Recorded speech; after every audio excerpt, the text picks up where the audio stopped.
Hello. If you're watching this, I'm dead. Hey everybody, this is Cody Fairless-Lee, and welcome to my top 20 most anticipated movies of 2018. What is that?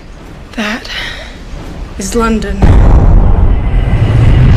Finally, for once, I can talk about all of the upcoming movies I am most looking forward to in the coming year in one video, as long as it's under 45 minutes. This year I talk about the 20 movies I'm really excited to see in the same video, while also pointing out that some of these release dates may change, and I will not be listing which of these will be shown in 3D, IMAX, or IMAX 3D in text, as the studios tend to change their minds as the year goes by, and what they will be released in can be up for speculation. So without further ado, let's count down what I am most excited to see in 2018.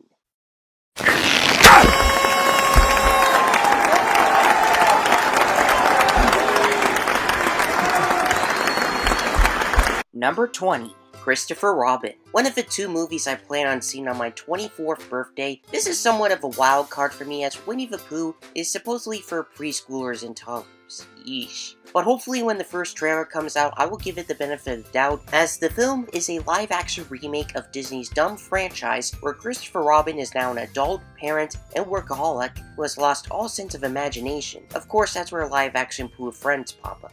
The movie is said to be like a family-friendly version of Ted, will be directed by Mark Forster, and features Ewan McGregor as the title character, Haley Atwell as his wife, and Jim Cummings reprising his role as Winnie the Pooh. I figured I'd just go with my gut and put this movie on the list, even if I'm not 100% sure about it, because it's another live-action Disney remake, and if it keeps its word, will have strong elements of magical realism as it seeks to tell an emotional journey with heartwarming adventure. Number 19. Peter Rabbit. Peter, are you sure you know what you're doing? Never stopped me before. Beatrix Potter's classic tale comes to life as a live-action / CGI feature film featuring James Corden as Peter Rabbit, with the rest of a voice cast comprising of Babes Margot Robbie, Elizabeth Debicki, Daisy Ridley, and Sia. The live-action cast includes Domhnall Gleeson as young Mr. McGregor, Sam Neill as old Mr. McGregor, and Rose Byrne as a fictional version of Beatrix Potter. The first trailer was bloody terrible and created major controversy, but the United Kingdom trailer showed the movie to be a lot of fun, and the second North American trailer is okay at best. Regardless, we could hopefully be in for a treat and should definitely get people preparing for Easter. Would you like to have a hold? My two boys getting along perfectly. Rabbit. Thomas! And that's what separates us from the French. Our natural rabbit's pace should be able to keep up. Oh. Do you know what? That would never have worked. Number 18. Hotel Transylvania Free Summer Vacation. For over a century, the hotel has been his life. But next summer, if anyone needs a vacation, it's Drac. A cruise? Ooh. Surprise! Oh, no. Dad! The first movie was entertaining and featured a scene-stealing CeeLo Green, but the sequel is not as good. Well, at least we got a hilarious short film called Puppy Show before the Emoji Movie. While we still have no CeeLo Green coming back as Murray the Mummy, and is still replaced by the annoying Keegan-Michael Key, the third installment promises to be a funny ride aboard the monster cruise ship, and even if it's not that good, at least there's a more action-packed movie to see on July 14th that we'll get to later. The question I have for Sony is, do we really need to see Mel Brooks as Vlad in a fawn-like bathing suit?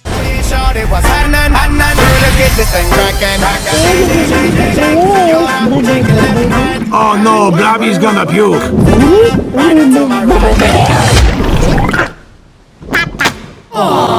Number 17. A Wrinkle in Time. You were a top student, but look at you now. You can't keep using your father's disappearance as an excuse to act out. Based on a classic book? Check. Sci-fi and fantasy mixed together? Check. All-star cast?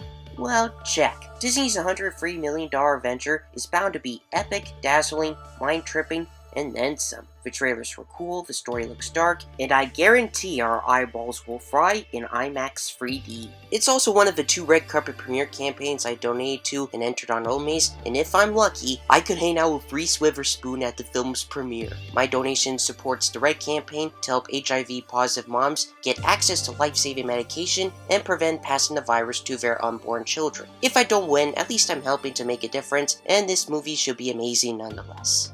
Do you trust me? I trust you!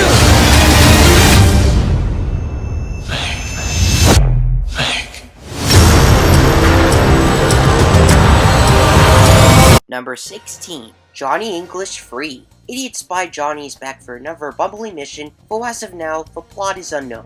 However, I am happy to say that his old partner from the first movie, Angus Bow, is back, and the leading lady this time around is Olga Kurylenko. Unfortunately, her bathing suit in the movie is a one-piece, but at least we get a new J.E. movie a year quicker than the 8-year wait for the second movie, and I can't wait to see who the villain will be. Its release in North America will not only be on a Thursday, but Universal will release a more exciting movie the day after, on Friday, September 21st. We'll get to that later. Number 15.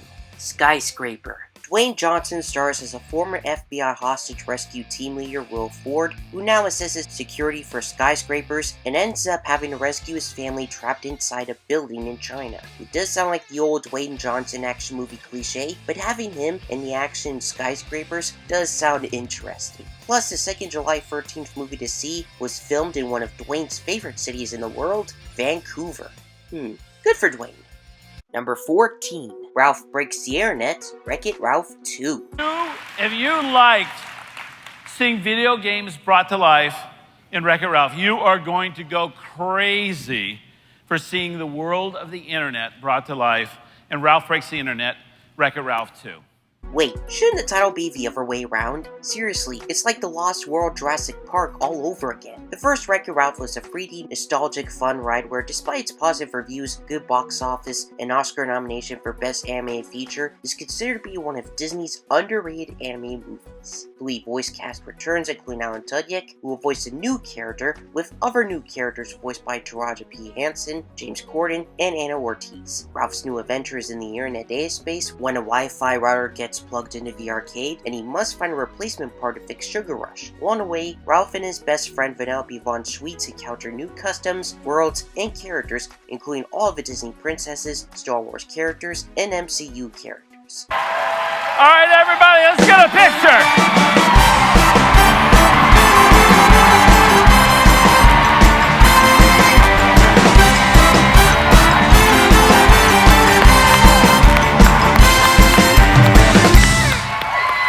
The real Disney princesses, ladies and gentlemen!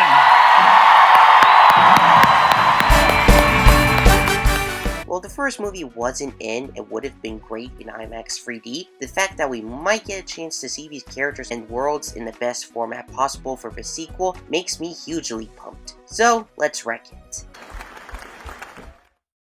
Number 13. The Nutcracker and the Four Realms.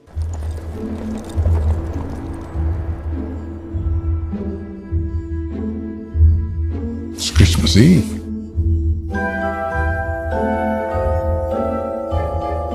A time of mystery. Expectations. Who knows what might happen? E.T.A. Hoffman's classic Christmas story of The Nutcracker and the Mouse King is getting a new live-action movie, this time from the Mouse House, and it's got quite a cast. Mackenzie Foy, Keira Knightley, Miranda Hart, Eugenio Derby, Helen Mirren, and more importantly, Morgan Freeman in his first ever Disney movie. Directed by Lasse Hallström, who made Chocolat with reshoots done by Joe Johnston, this epic Christmas fantasy is going to be a big treat that will hopefully get the IMAX 3D treatment. Disney gave us an early Christmas present last December with this awesome teaser trailer, so why shouldn't it? Time has come.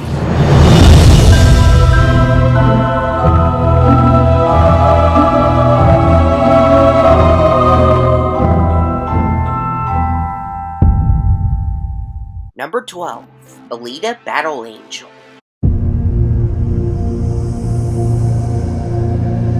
Well, Look at you. James Cameron was supposed to direct this cyberpunk sci-fi flick, but now he's just writing and producing for the sake of directing the 4 Avatar sequels, while Robert Rodriguez takes over the director's chair. Based on the manga Battle Angel Alita, the story takes place in the 26th century where a female cyborg is rescued from the scrap heap by a scientist and fights evil. I don't mean to be rude, but am I supposed to know you? Actually, we just met.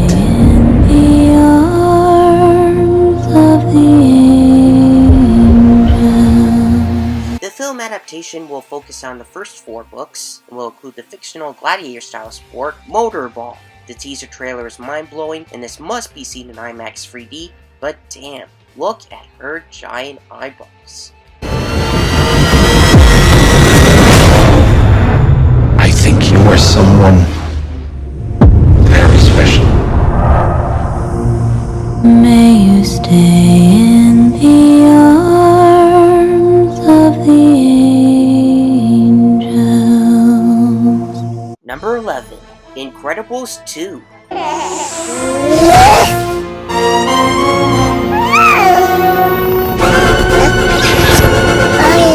Better known as the Pixar sequel fans have been clamoring for, like, for more than a decade.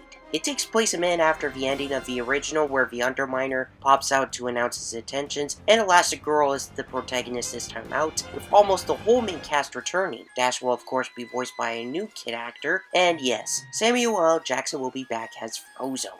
I don't know at the moment if the Underminer is the main antagonist of the story, but when Pixar fans requested an Incredibles sequel, more than a Cars 2 and 3, Monsters University, and Finding Dory combined, then that's really saying something, and I can't wait to finally see the supers fight on the big screen, unlike what me and my family have failed to do for the first movie.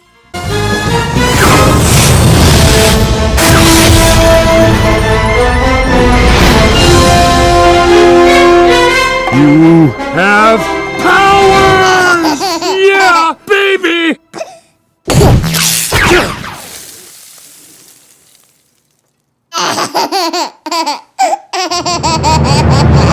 Number 10. The Equalizer 2. Denzel Washington finally has his own franchise thanks to the underrated 2014 blood-soaked Thrill Fest. The plot is kept under wraps, but Antoine Fuqua will return to direct, with Bill Pullman and Melissa Leo also returning to reprise their roles. This time, Robert McCall will go toe-to-toe with Pedro Pascal, aka Oberyn Martell from Game of Thrones. I love the first movie, and for the sequel to come out on my 24th birthday with Christopher Robin makes all of this a lot more interesting. Number 9. Spider-Man Into the Spider-Verse. This morning I woke up in the fortress of distortion. I'm at war with my emotions. Spider-Man again, an animated comedy. At first I wasn't up to the idea, but sometime after it was announced that the Marvel Cinematic Universe would ruin Spider-Man, Peter Parker, Aunt May, and so on with Captain America Civil War, Spider-Man Homecoming, etc., I warmed up to it thanks to the screenplay being written by the great duo of Phil Lord and Christopher Miller.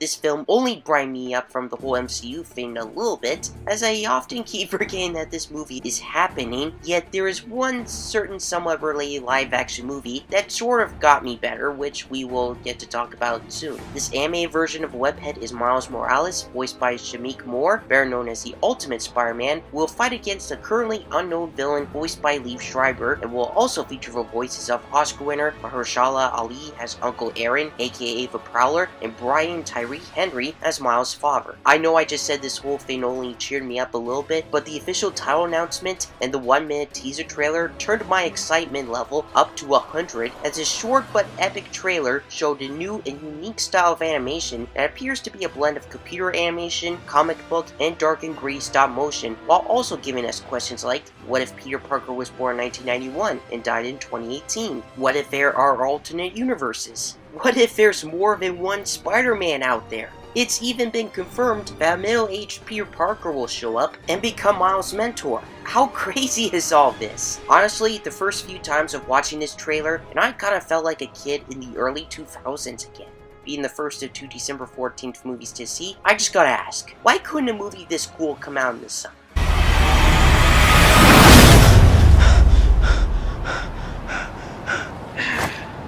Whew.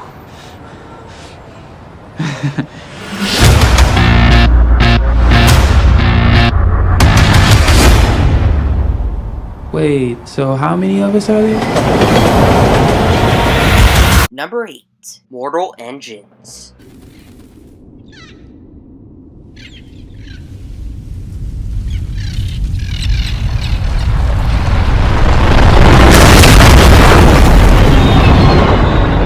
Another movie to see on December 14th sees legendary storyteller Peter Jackson hoping to turn the Mortal Engines quartet into his next big Lord of the Rings and Hobbit franchise. But instead of directing, he co-wrote and co-produced the first movie in the planned film series where cities survive a now desolate Earth by moving around on giant wheels, attacking and devouring smaller towns to replenish their resources. I haven't read the book Mortal Engines or know anything of this 60-minute war, but the teaser trailer was intense and it's a steampunk adventure that should go on your radar for the next holiday season.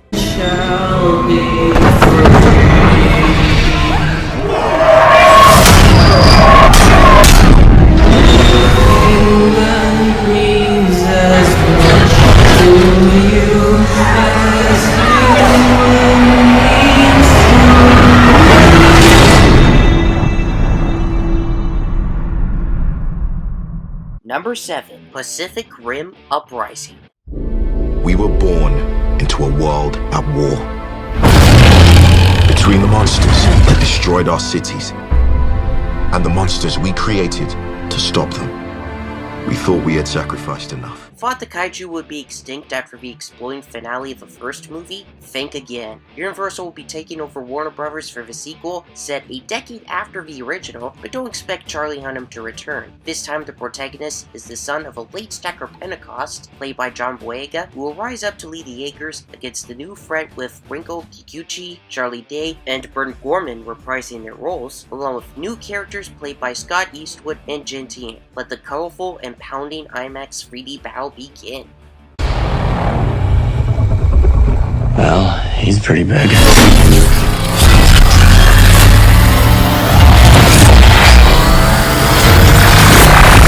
Buy everything you've got!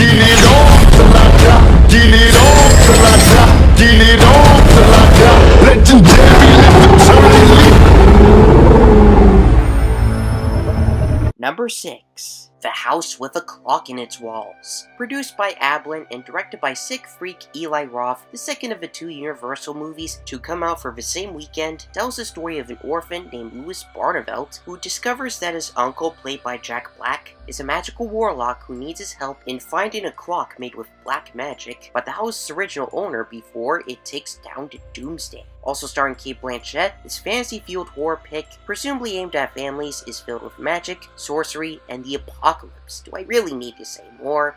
One thing I will say is that this is also the second of the 2 red carpet premiere campaigns I donated to and entered on Omaze, where I support the red campaign to help HIV-positive moms receive medication to prevent passing the virus to their unborn children and join together to end AIDS. If I win, I could hang out with Jack and Kate at the film's premiere and then some. But still, this scary flick is going to be bonkers.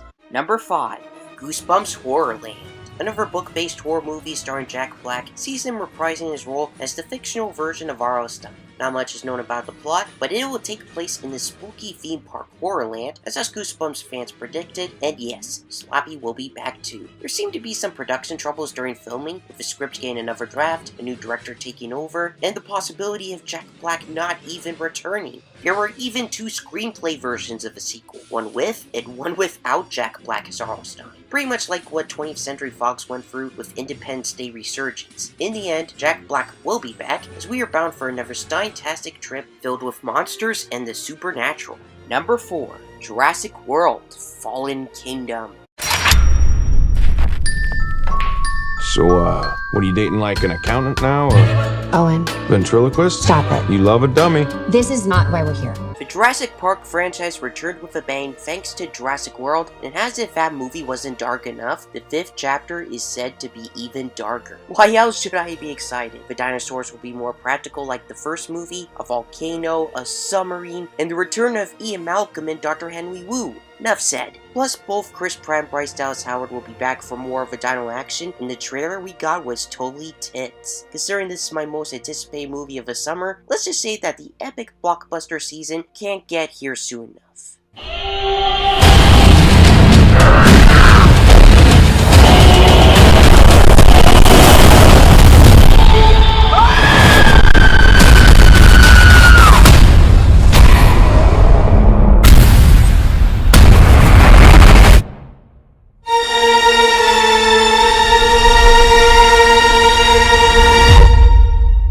Number 3. Ready Player One. Sitting here in my tiny corner of nowhere, there's nowhere left to go. Nowhere. Except the oasis.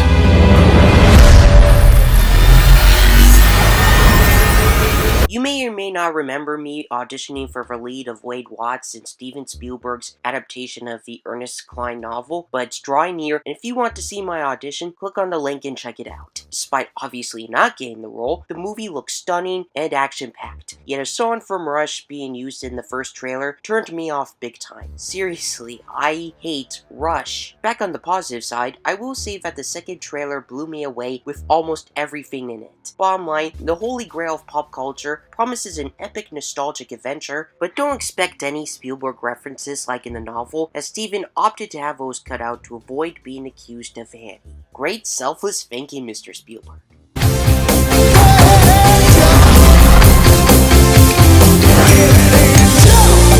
Like many of you, I only came here to escape. But I found something much bigger than just myself. Are you willing to fight? Help us save the oasis.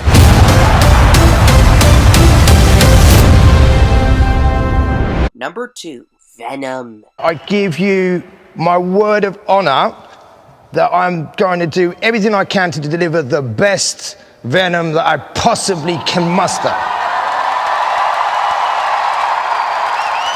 A movie about Spider-Man's black evil twin from outer space has been going through a decade worth of development hell since Spider-Man 3 came out with Topher Grace's scary, sympathetic, and all-out underrated performance as Eddie Brock. After a year filled with fanboy announcements of Spidey coming to the Marvel Cinematic Universe, it was announced in March 2016 that Venom would get his own movie and maybe his own franchise not connected to Spider-Man Homecoming and the whole MCU franchise. 1 year later, Sony gave an official release date for an R-rated sci-fi superhero horror movie with Tom Hardy as anti-hero Eddie Brock aka Venom, along with announcing a new cinematic universe currently called Sony's Marvel Universe, which will be followed by Silver and Black featuring the Silver Sable and the Black Cat 4 months later. But in June 2017, the bubble burst. Amy Pascal from Sony said the new universe will be an adjunct to the MCU and might feature Tom Holland's overrated Spider-Man, while both Pascal and MCU head honcho Kevin Feige later clarified what was believed to be a misunderstanding, and then Amy says that the new universe is in the quote, same reality as the MCU. Hopefully that's also not the case. I know I said Christopher Robin was a wild card and this movie is too, but I am still anticipated to hear more and see a trailer for this movie than the former. The supporting cast at the moment features Michelle Williams as Anne Wayne, who may or may not become She-Venom, Jenny Slate as a potentially sinister scientist, Riz Ahmed as Dr. Carlton Drake, and Woody Harrelson as a henchman. The villain is supposedly Carnage, hell yeah, and while the story is under wraps, it will be inspired by the Lethal Protector and Planet of the Symbiotes miniseries. Okay, if this is connected to Homecoming and the whole MCU, I'm out. But it might actually not be, with Spidey confirmed to not make an appearance, yet this also might be another case of Split, supposedly being an original story and not a sequel to Unbreakable, until the ending revealed that it actually is. God help us. While a sci-fi superhero horror movie about Venom does have my interest, it might be best to probably read the whole story on Wikipedia and then make my decision as to whether or not I should see it. It's all in your hands, Sony. Please don't screw it up.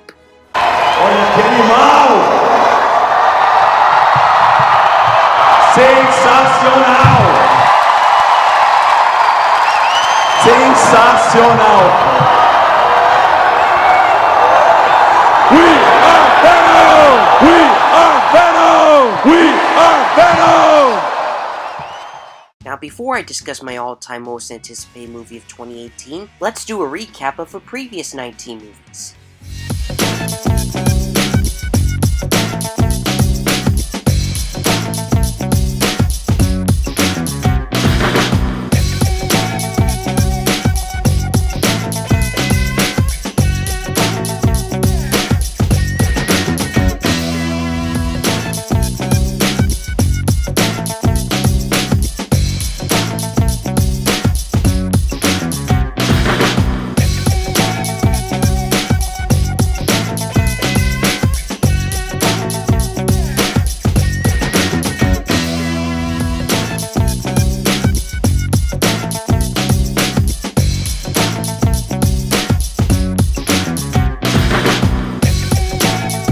Number 1. Fantastic Beasts: The Crimes of Grindelwald. Because, obviously, Killer Grindelwald promised that he would escape imprisonment, and boy, he kept his word. A few months have passed from the events of the first movie, as the second of the 5 films takes place in the year 1927 in both the United Kingdom and Paris. Newt's commander will return with Tina, Jacob, and Queenie, who will be joined by Newt's war hero brother Theseus, and will finally get more of Later Estranged than just a picture. Johnny Depp will terrorize the Wizarding World again as Grindelwald, and young Dumbledore will be played by none other than Jude Law. If that's not enough, tragic anti-hero Credence will rise again after a supposed death. Hopefully that means Credence will catch a break from his incredibly hard life, but he seems to be doing better since the title announcement video sees him getting comfortable with a possible love interest, played by Claudia Kim. MACUSA President Serafina Pickery and Supervisor Mr. Abernathy will also return, while legendary figure Nicholas Flamel, who is believed to have discovered the Philosopher's Stone, will too make an appearance. So wait, if the first movie is in New York, and the second movie is in both the UK and Paris, does that mean any of the 3 following sequels will take place in Canada? If so, I better get a part in this.